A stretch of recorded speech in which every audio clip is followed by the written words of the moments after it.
Sometimes it's the little things that matter in mergers and acquisitions, and that can actually in fact impact in such a way that it can influence in the success or failure.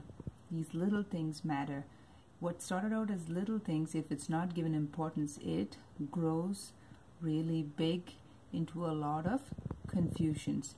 Now, going into the merger and acquisition of, let's take Facebook and WhatsApp, was that the understanding that Facebook wanted to make money was not very clear with WhatsApp. WhatsApp essentially focused on the importance of giving privacy.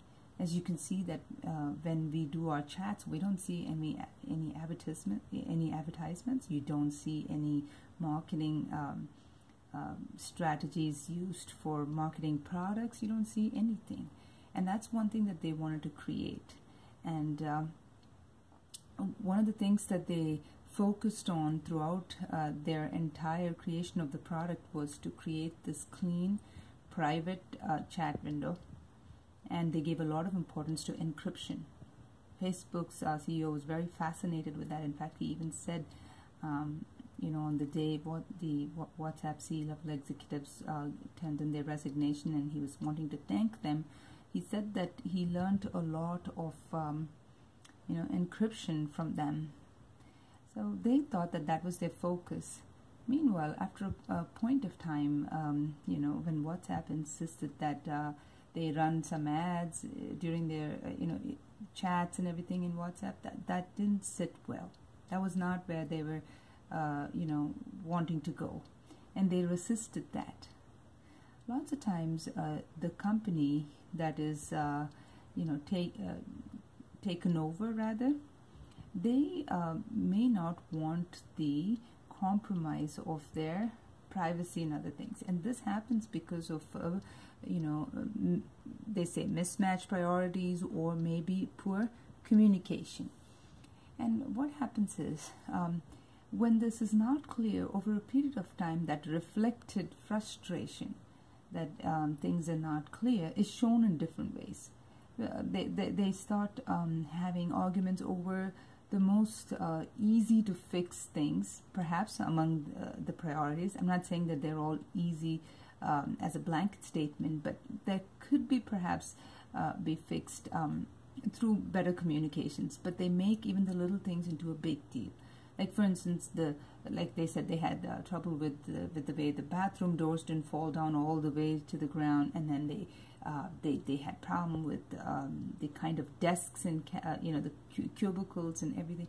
These are tinier things, right?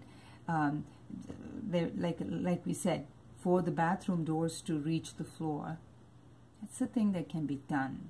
For standard desks to be used, that can be a thing that can be done. But these little things add up, and you kind of feel like are they being issue mongering?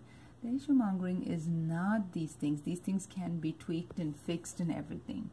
But because some of the major big game plans haven't been discussed thoroughly, sometimes we make a deal out of the smallest things. And we've seen that with children too. When something really is bothering them, instead of discussing that, they go on fussing over the tiniest little things. But you would think that are these the reasons for a merger and acquisition to fall apart?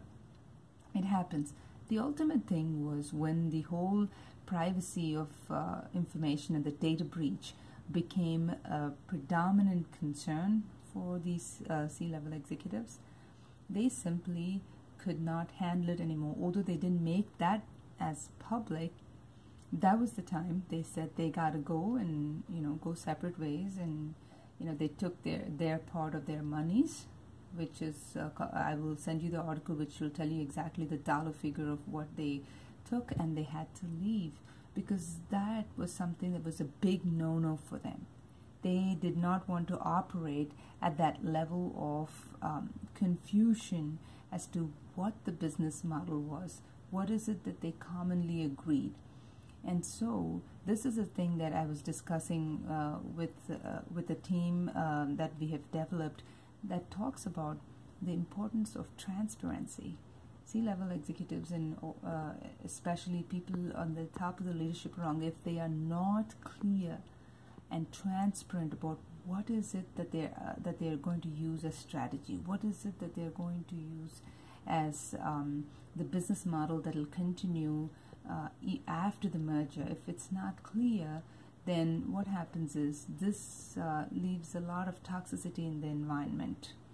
A lot of people will have to separate ways if that does not sit well with them. So that is very important because it affects the morale of the employees.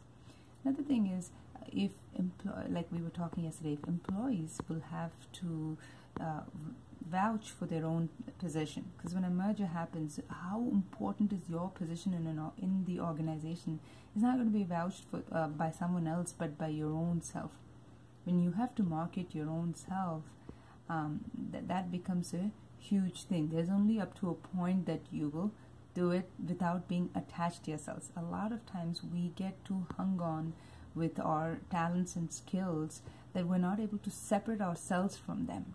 We think that we are them, and when somebody questions that, or when someone is not necessarily being cynical of it, but is unsure of it, it doesn't make us confident enough to market our skills to them. We just feel like we just have to part ways because we feel that they do not have a firm understanding of what it is that we can offer. Hence, these are certain things that we would like to use wisdom in our next few videos and audio messages to help fix. Thank you, everyone.